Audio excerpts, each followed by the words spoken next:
Hello everyone, this is Dan Gramza, and welcome to Gramza Market Studies for Monday, January 4th, 2010. Welcome to the new year. I hope you had a wonderful weekend. And let's take a look at how these markets finished up for the year and what we can expect maybe going forward for this coming week. Well, in the NASDAQ market, that market is still hanging in there. We did see some volatility at the end. You know, what I'm looking for in all these indices, an update for today's action. Looking for some buyers to continue in this market. We saw things did back off on Friday. For example, in the E-mini S&P 500, it went through that sell point, and that would have created a 15-point profit here from that buy point. And that would be $750 is the dollar value of that move. Now, the issue also is it would have created a short position, a sell point there. And did it reach magnitude objective? Well, it came 1109 even was magnitude objective. It came within 3 ticks, but it did not reach that objective. And if it goes back through this green line, we're going to see a loss for that short position. We are looking again, as I mentioned, an update for these markets. In the Dow, it also went through that sell point. This one really surprised me. You know, as you and I talked about last week, I was looking for an unchanged to higher type day. That was my expectation going into the weekend, long weekend, and obviously that did not happen.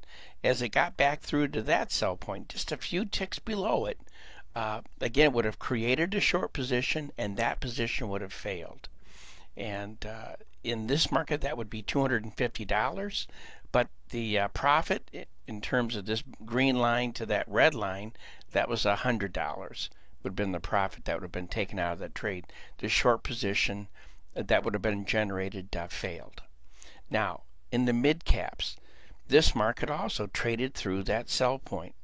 And we had, this is, I know some people have asked about this, but this is a trade where we had 2 buy points. So that means you would have a buy point at magnitude objective, 1/2 the position comes off. At another buy point, that position would have been added to. And now you'd have, again, at magnitude objective, 1/2 of the position comes off. So what we have here is it traded through that sell point. If you look at the difference between this buy point and that sell line there, that difference is $4,100. The difference between the second buy point is $2,400, and the value per contract of the entire position per contract for the second half would be $6,500 per contract. And again, I'm looking for some buying opportunities here. This market has not reached a magnitude objective yet. It also has not been stopped out. But my bias is for that push to the upside. Let's take a look at the US dollar.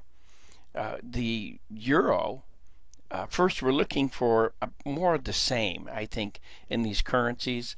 The euro here did trade through that buy point, and that would be $875 would be the dollar value of that move. We are looking for a sideways to lower type market. This I don't think there's a real reason to see a strong rally here in the euro, so the dollar is kind of holding its own right now.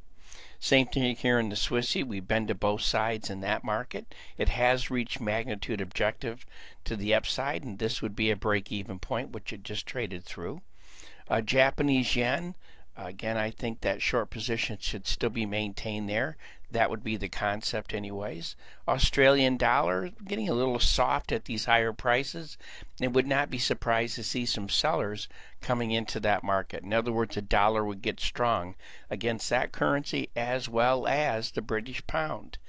Canadian dollars, today is going to be critical for that market. We'd want to see follow through if that's going to happen. I think there's only about a 50-50 chance that we could see a strong follow through from the buy side. All right, now let's move on to the interest rates. Short end of the curve, a little soft, and that's kind of what we talked about last week, so that's normal. The notes have gotten low enough to find some buyers, so we got to be cautious about that. And the bonds, they also found buyers at lower prices. And we need to see some follow through indeed if that is true. Today's the day we want to see that kind of action for these interest rate markets. Excuse me. When we look at the metals, what a struggle. We're still inside the benchmark candle. I thought this should be a beautiful move to the upside, and it did move up, and it did reach magnitude objective, but it just didn't hold on to it. And so it would have been a scratch on the second half of that position, and we're looking for the market to break here to the downside. That's the way it's acting. But I want to show you one more thing here. This did trade above. 1101 was the buy point here. It traded 3 ticks above that. So that would have created a long position, and it failed. It would have lost $300 in that position per contract. And right now, to the sell side, we're looking to see if that can get back down. And it would have reached magnitude objective to the downside. All right. Well, silver, same thing. It's at that level. We talked about this before. This is a critical zone, and we're looking for that to hold today. We're expecting a little bit of a rally if you look at these metals from a longer term perspective, actually. And the guy, again, I know you've heard me talk about this one a lot, but I think copper is important. Excuse me, and I expect it to remain healthy as we go into this year. So we're looking for an up day in that market. In the energy market, crude oil, again, that magic $80, it is slowing down as we're getting up here. We have to pay attention to that. I know people are expecting a lot higher prices in that marketplace, but I just think we got to be cautious from the long side up here. Natural gas also has been bouncing all over in that marketplace. We are looking for some follow through here. This would have closed out that short position. That would be the concept anyways there, and that would be $175 is the dollar value of that difference. And this now would be the new sell point. We're looking for follow through here, but it's got a lot to get through. And if we get above $6, this baby should rocket. And that's what we want to see it. So if it does move up, how does it move? That's what we're going to focus on in that market. And when it comes to beans, we're making new highs, slowing down. Not a good sign for continuation in that market. Corn, we're looking for an up day in that market, but I think it's going to be a struggle. It's not really in a confident position in terms of how it's setting up. And wheat, more of the same, sideways type market. Well, this concludes today's market studies. I hope you found a few ideas helpful.